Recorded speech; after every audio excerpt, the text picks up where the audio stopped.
학령 인구 감소로 지방대학들이 생존의 위기로 내몰리고 있습니다.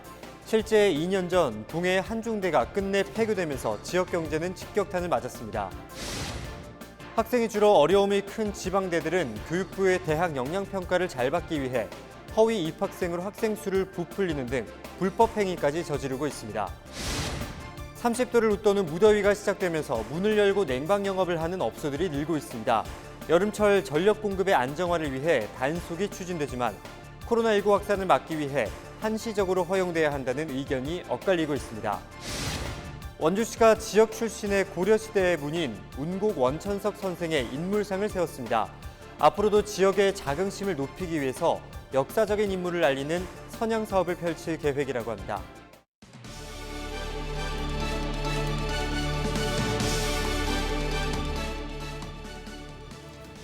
여러분 안녕하십니까? 헬로티비 뉴스입니다.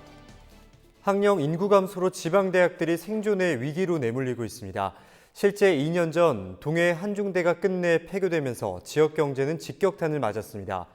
동해시는 다각도로 한중대 활용 방안을 모색하고 있지만 이 역시도 쉽지 않다고 합니다. 장진철 기자의 보도입니다. 젊음의 상징인 대학 캠퍼스가 폐허로 변했습니다. 건물로 들어가는 두꺼운 유리문은 산산조각이 났고 교내 작은 공원은 잡초만 무성합니다. 우렁찬 기합 소리로 가득 찼던 태권도 훈련장에는 금빛 트로피만 덩그러니 남아 있습니다. 지난 2018년 2월 문을 닫은 동해 한중대학교입니다. 1,000명이 넘는 학생들이 떠나면서 학교 앞 원룸촌은 개점 휴업 상태가 됐습니다. 이 같은 현상은 한중대 주변에 그치지 않고 동해시 전반에 영향을 미치고 있습니다. 한중대가 폐교한 뒤 동해시 인구는 1년 사이에만 1,500명 넘게 줄었습니다. 최근 신규 아파트 분양으로 인구가 증가세로 돌아섰지만 예전 수준을 회복하지 못하고 있습니다. 한 2,000여 명의 이제 한중대 학생들이 지역 경제 활성화로 이제 많은 그 경제적인 도움을 줬는데요. 학생들이 없음으로 인해서 겪는 피해는 굉장히 큽니다. 지역 내 유일한 연구기관인 대학이 없어지다 보니 지역 발전 등 중장기 계획 수립은 다른 지역 대학에 의존해야 하는 상황입니다. 동해 한중대학교가 문을 닫은 지도 어느덧 2년이 지났습니다. 하지만 이 학교 부지와 시설물에 대한 활용 방안은 여전히 찾지 못하고 있습니다. 학교 법인의 채권 문제가 해결되지 않았기 때문입니다. 지난해 12월 한중대 부지와 시설물에 대한 경매가 시작되면서 활용 방안을 곧 찾을 것으로 기대를 모았습니다. 하지만 3번 연속 유찰되면서 경매 가격은 3분의 1 수준으로 추락했습니다. 결국 채권단은 경매 중단을 법원에 요청하고 일반 매각에 나섰습니다. 일반인이 교육시설을 위해는 사용할 수 없는 그런 한정된 용도로 있기 때문에 아마 매수자를 구하는 데 어려움이 있는 것 같고 또한 적당한 사업체가 인수가 된다면 우리 시는 그러한 기업이나 또는 전략 사업으로 통해서 적극 지원해서 학령 인구 감소로 위기에 처한 지방대학들, 대학과 지역사회, 지자체의 공동 대응이 더 이상 미룰 수 없는 과제가 됐습니다. 헬로티비 뉴스 장진철입니다. 네, 앞서 리포트에서 보셨듯이 지방대의 위기는 지역사회로도 확대되고 있습니다. 정원을 못 채운 일부 대학들이 불법 행위까지 저지르는 경우도 벌어지고 있는데요. 존폐 위기에 놓인 지방대는 제도 개선 등 대책 마련을 요구하고 있습니다. 이와 관련된 자세한 내용 취재 기자와 이야기해 보겠습니다. 스튜디오에 김선아 기자 나와 있습니다. 안녕하십니까? 네, 우선 원주의 한 대학교에서 벌어진 일부터 이야기 나눠보겠습니다. 가짜 신입생을 만들어서 입학시킨 대학 교수들이 무더기로 재판에 넘겨졌다고요? 네, 그렇습니다. 최근 원주의 한 사립 전문대학교에 2018년 신입생 중 150여 명이 허위 명의로 등록된 입학생이라는 게 드러났습니다. 네. 당시 총장과 교학처장 등 교수 15명이 가족과 지인 등의 명의를 빌려서 가짜 신입생들을 만들어서 입학시킨 혐의로 기소된 겁니다. 네.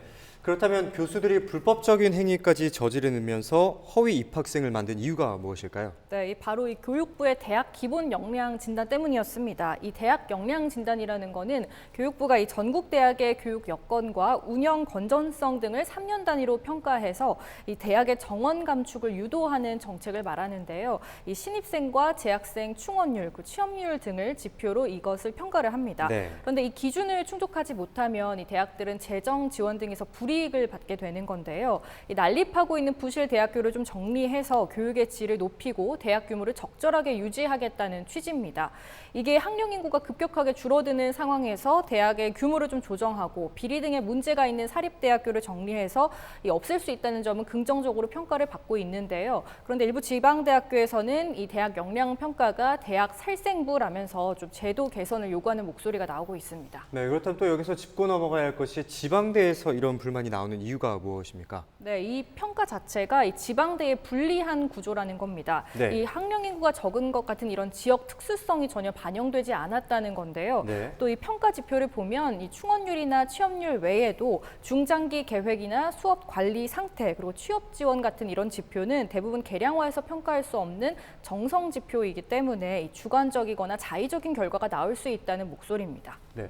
지방대가 불리하다는 여론은 교육부가 평가를 도입한 초반부터 꾸준히 나왔던 것 같은데 그동안에 개선된 건 없습니까? 네, 이 정부도 이런 비판을 의식해서 2018년 진단평가를 할 때는 이 전국을 5개의 권역으로 나눠서 이 지역 균형을 고려했다라고 강조했습니다. 네. 그래서 정원 감축을 하지 않아도 되고 재정 지원도 받을 수 있는 이런 대학을 자율 개선 대학으로 분류를 하는데 이런 자율 개선 대학을 특정 지역에 쏠리지 않겠다는 취지인데요. 근데 하지만 2018년 평가 결과를 보면 구조조정 대학으로 꼽힌 이 대학을 보면 전체 대학 10곳 중 7곳이 지방대였습니다. 네, 반 이상이 지방된 것 같은데 그렇다면 학생 수가 줄어들다 보니까 거기에 맞춰서 대학도 구조조정을 해야 한다는 건 어쩔 수 없는 상황인 것 같은데요. 문제는 앞서 결과처럼 구조조정의 우선순위가 지방대가 될 수밖에 없다는 말씀이신데 그렇다면 3년마다 평가를 한다고 했는데 내년에도 대학 평가가 진행될 것으로 보이는데요. 네, 교육부가 지난해에 2021년 대학 기본 역량 진단 이 기본 계획을 발표했습니다. 2021년 평가 때는 이 정원 감축을 권고하지 않고 또 대신에 학생 충원율의 평가 비중을 높여서 대학이 스스로 정원을 감축하도록 유도하겠다는 방침인데요. 이 평가 결과가 곧 이 재정 지원 대학을 정하는 기준이라서 이 재정 지원이 필요한 대학은 결국 알아서 정원을 줄여야 하는 상황입니다. 네. 그래서 학생 충원율 평가 비중이 높다는 것은 이 상대적으로 학생 모집이 어려운 지방대 입장에서는 불리할 수밖에 없는데요. 결국 충원율을 높이기 위해선 지방대가 정원을 줄여야 합니다. 하지만 이 지방대는 이 등록금이 학교의 재정의 큰 부분을 차지하고 있기 때문에 정원 감축도 쉽지 않다고 말하고 있습니다. 네, 그렇다면 학생 모집이 별로 어렵지 않은 수도권 대학은 정원을 줄이지 않고 그러면은 정원 감축은 지방대에서밖에 이루어질 수 없는 것 같은데요. 이러면 또 수도권과의 지방의 격차는 더 벌어질 수밖에 없을 것 같습니다. 네, 그래서 이 지방대에서는 학생 충원율 점수를 줄여달라는 목소리가 나오기도 하고요. 또 이 대학 역량 진단을 좀 절대 평가로 바꿔서 적정 수준을 노력해서 지표를 좀 충족한 대학은 모두 재정 지원을 받을 수 있도록 해야 한다라는 의견도 나오고 있습니다. 네. 그래서 정부는 이에 대해서 지역 혁신 플랫폼 사업 같은 지방대 지원 확대 사업을 추진하겠다는 계획이지만 여전히 지방대의 우려는 높은 상황입니다. 네. 학교로서의 기능을 제대로 하지 못하는 부실 대학은 물론 정리가 돼야 할 텐데요. 하지만 단지 지역에 있다는 이유만으로 지방대가 폐교 위기에 놓이는 건 아닌지 살펴보고 대책을 세워야겠습니다. 오늘 말씀은 여기까지 듣겠습니다. 고생했습니다.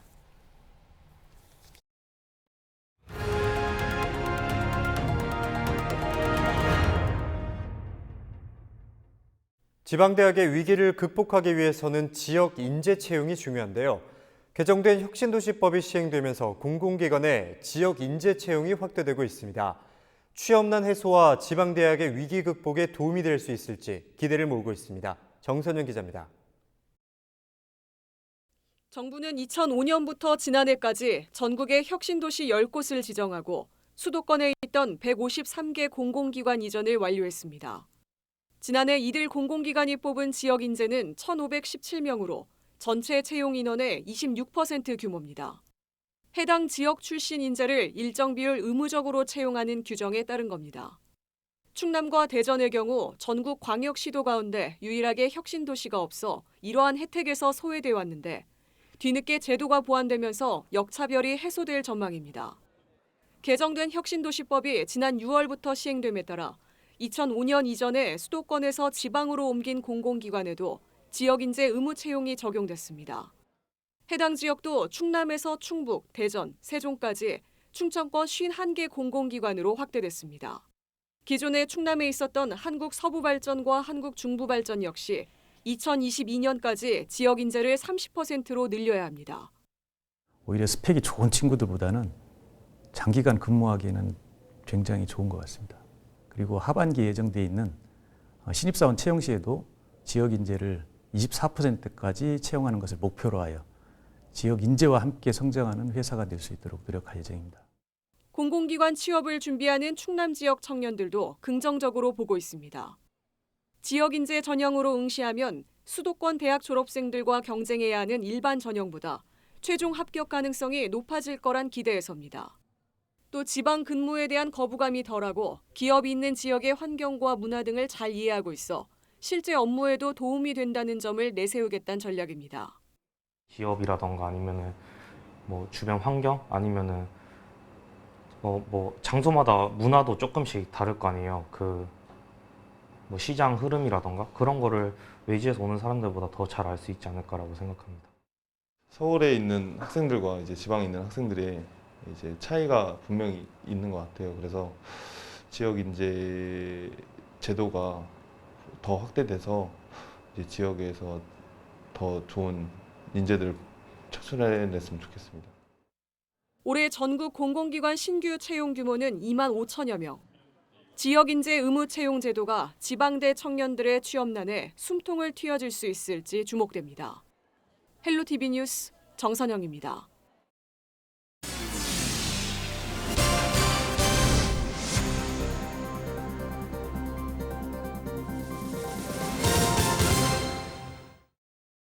네, 연일 이어지는 무더위에 문을 열고 냉방 영업을 하는 가게들이 적지 않은데요. 이처럼 이른바 개문 냉방 영업을 하면 최대 300만 원까지 과태료가 부과될 수 있습니다. 하지만 코로나19 확산을 막기 위해 한시적으로 허용이 필요하다는 의견도 제기됩니다. 한지영 기자입니다. 30도를 웃도는 무더운 날씨 속에 많은 매장이 문을 열고 영업하고 있습니다. 문 밖에서도 시원함이 느껴질 정도로 찬바람이 나옵니다. 아무래도 여름에는 그 고객들이 거부감이 좀 덜하고 자유롭게 그냥 드나들 수 있죠. 점주들 자체적으로 유동성 있게 했으면 좋겠어요.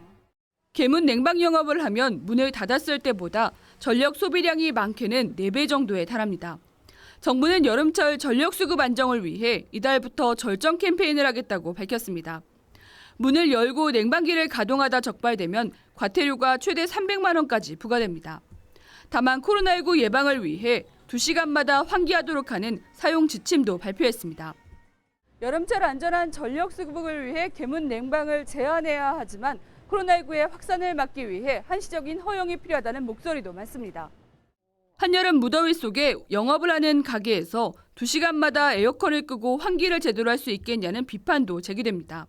코로나19 때문에 고객분들이 거부 반응이 있고 밀폐된 공간을 조금 꺼려하는 부분이 있기 때문에 이런 상황에서는 오픈을 해놓는 것이 좀 더 바람직하지 않을까 싶습니다.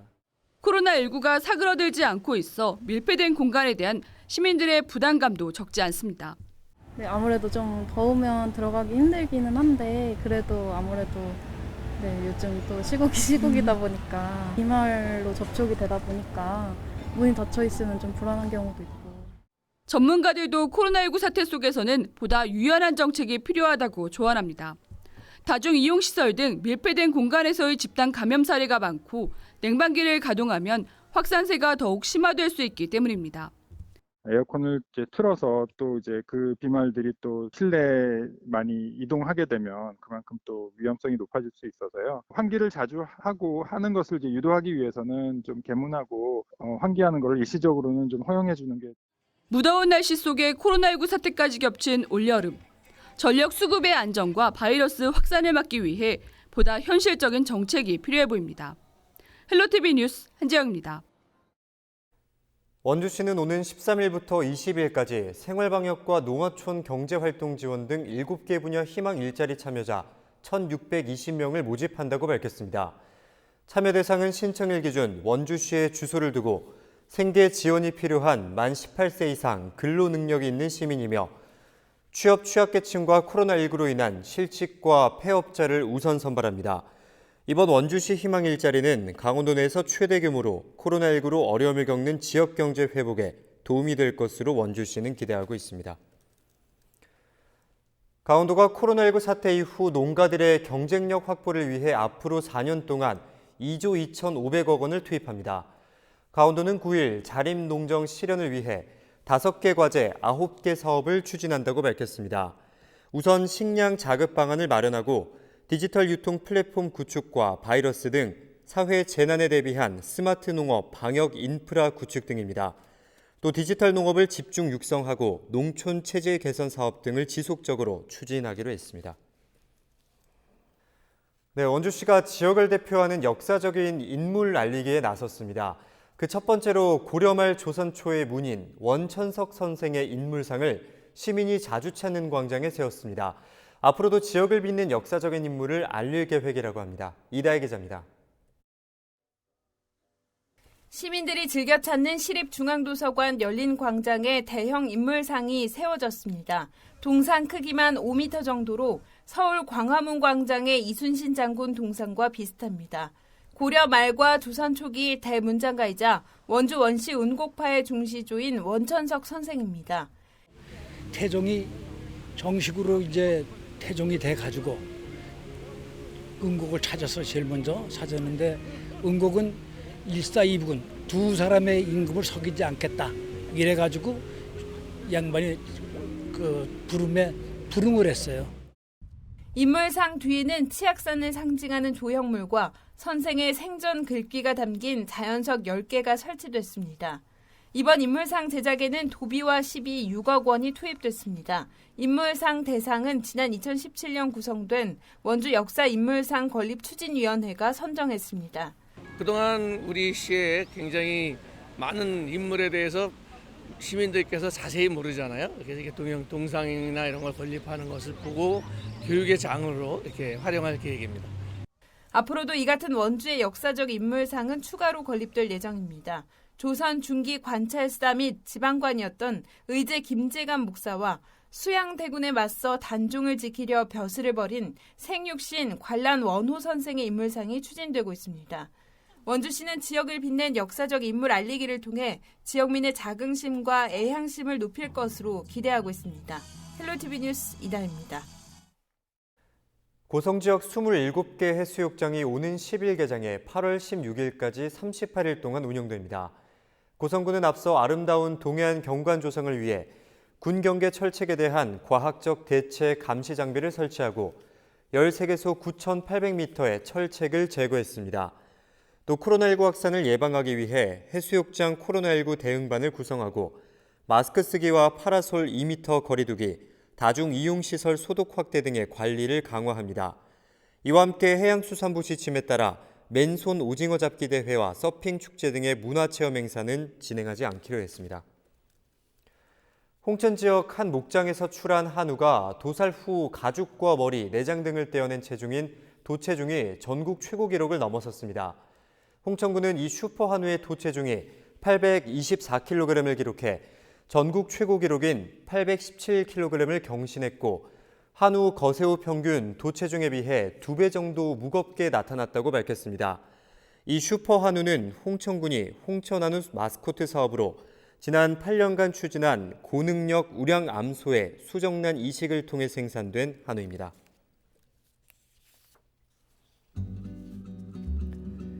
이어서 날씨입니다. 찜통더위가 이어진 가운데 금요일은 다시 장맛비가 시작되겠습니다.